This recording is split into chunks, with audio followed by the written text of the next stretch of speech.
Hello friends, तो मैं are के प्रजापति आप लोग का स्वागत करता हूं इस वीडियो में। दोस्तों, क्या आप जानते हैं कि भारत को विश्व गुरु क्यों कहा जाता था? क्योंकि वह भारत ही था जिसने पूरे विश्व को सबसे पहले सभ्यता की राह दिखाई। वह भारत ही था जिसने शिक्षा और अनुशासन का मोल पूरी दुनिया को सिखाया। दोस्तों, भारत के कॉलेज और विश्वविद्यालय आज भले ही विश्व के टॉप शैक्षणिक संस्थाओं में शामिल ना हो, लेकिन एक समय ऐसा भी था जब यह देश विश्व में शिक्षा का प्रमुख केंद्र था। भारत में ही दुनिया का पहला आवासीय विश्वविद्यालय खुला था, जिसे हम नालंदा विश्वविद्यालय या नालंदा यूनिवर्सिटी के नाम से जानते हैं। नालंदा विश्वविद्यालय दुनिया के सबसे पहले शैक्षणिक संस्थाओं में से एक था। इसकी स्थापना गुप्त वंश के कुमार गुप्त द्वारा 5वीं शताब्दी ईसा पूर्व में बिहार के राजगीर में की गई थी। यह गुप्त राजा कुमार गुप्त कन्नौज के सम्राट हर्ष और बाद में पाल साम्राज्य के अधीन फला फूला और विकसित हुआ। नालंदा न केवल एक आवासीय विश्वविद्यालय था, बल्कि एक बौद्ध मठ भी था, जहां बौद्ध धर्म और भारतीय संस्कृति को मानने वाले हजारों धार्मिक विद्वान छात्र, भिक्षुक और शिक्षक रहा करते थे। उस समय यहाँ literature, astrology, psychology, law, astronomy, science, warfare, इतिहास, मैथ, आर्किटेक्चर, भाषा विज्ञान, इकोनॉमिक, मेडिसिन आदि जैसे कई महत्वपूर्ण विषय पढ़ाए जाते थे। विश्वविद्यालय का विवरण प्राचीन चीनी यात्री ह्यून त्सांग के लेखन में पाया जा सकता है।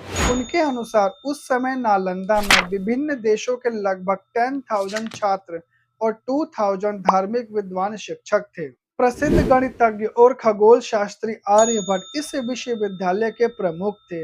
कुछ प्रमुख छात्र हर्षवर्धन, नागार्जुन, वासुबंधु आदि जैसे कई महान लोगों ने यहाँ से शिक्षा ग्रहण की थी।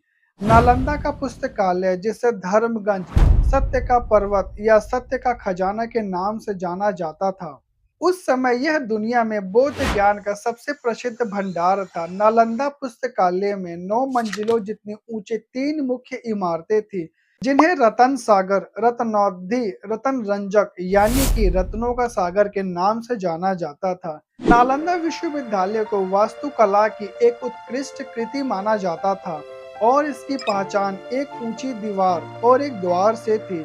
नालंदा में 8 अलग अलग परिसर और 10 मंदिर थे। साथ ही साथ कई अन्य ध्यान कक्ष और कक्षाएं भी थी। नालंदा विश्वविद्यालय में पढ़ाए जाने वाले विषयों में शिक्षा के हर क्षेत्र को शामिल किया गया था और इसने कोरिया, जापान, चीन, तिब्बत, इंडोनेशिया, पर्शिया और तुर्की से विद्यार्थियों और विद्वानों को अपनी ओर आकर्षित किया। फिर दोस्तों, 1190 ईसा पूर्व में तुर्क अफगान खिलजी सल्तनत के सेनापति मोहम्मद बिन बख्तियार खिलजी ने उत्तर भारत में बौद्धों द्वारा शासित कुछ क्षेत्रों पर अपना कब्जा कर लिया था। पर एक बार बख्तियार खिलजी काफी बीमार पड़ गया।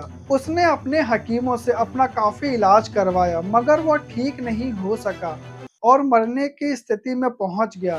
तभी किसी ने उसको सलाह दी कि वह नालंदा विश्वविद्यालय के आयुर्वेद विभाग के प्रमुख आचार्य राहुल श्रीभद्र को दिखाएं और इलाज करवाएं। परंतु खिलजी इसके लिए तैयार नहीं था, क्योंकि उसे अपने हकीमों पर ज्यादा भरोसा था। वह यह मानने को तैयार नहीं था कि भारतीय वैद्य उसके हकीमों से ज्यादा ज्ञान रखते हैं या ज्यादा काबिल हो सकते हैं। लेकिन अंत में उसे अपनी जान बचाने के लिए उसको नालंदा विश्वविद्यालय के आयुर्वेद विभाग के प्रमुख आचार्य राहुल श्रीभद्र को बुलाना पड़ा। फिर बख्तियार खिलजी ने वैद्यराज के सामने एक अजीब सी शर्त रखी और कहा कि मैं उनके द्वारा दी गई किसी भी प्रकार की दवा नहीं खाऊंगा, बिना दवा के वो उसको ठीक करें। वैद्यराज ने सोच विचार करके उसकी शर्त मान ली और कुछ दिनों के बाद वो खिलजी के पास एक कुरान लेकर पहुंचे और कहा कि रोज उन्हें इस कुरान के कम से कम इतने पन्ने पढ़ने हैं और उन्हें यह आश्वासन दिया कि वह कुछ ही दिनों में ठीक भी हो जाएंगे। बख्तियार खिलजी ने वैद्यराज के बताए अनुसार कुरान को डेली पढ़ा और बस कुछ ही दिनों में वह पूरी तरह से ठीक हो गए।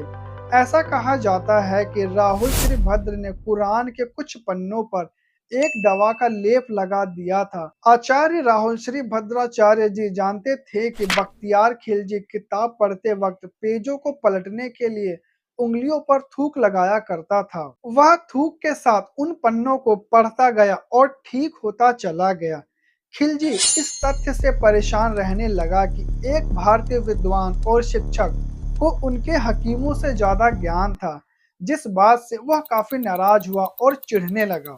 फिर उसने भारत से ज्ञान, बौद्ध धर्म और आयुर्वेद की जड़ों को नष्ट करने का फैसला किया और परिणाम स्वरूप 1193 ईसा पूर्व में तुर्की आक्रमणकारी बख्तियार खिलजी ने नालंदा विश्वविद्यालय पर आक्रमण किया और वहां पर हजारों धार्मिक विद्वानों और शिक्षकों तथा छात्रों की हत्या कर दी और नालंदा विश्वविद्यालय की महान पुस्तकालय में आग लगा दी और लगभग 9 मिलियन पांडुलिपियों को जला दिया। ऐसा कहा जाता है कि नालंदा विश्वविद्यालय में इतनी पुस्तकें थी कि वह 3 महीनों तक लगातार जलती रही। इस हमले में असीम सांस्कृतिक, विज्ञान और दर्शन की अनमोल पुस्तकें, रचनाएं और ग्रंथों का नुकसान हुआ और नालंदा विश्वविद्यालय का ज्ञान का खजाना जलकर राख हो गया।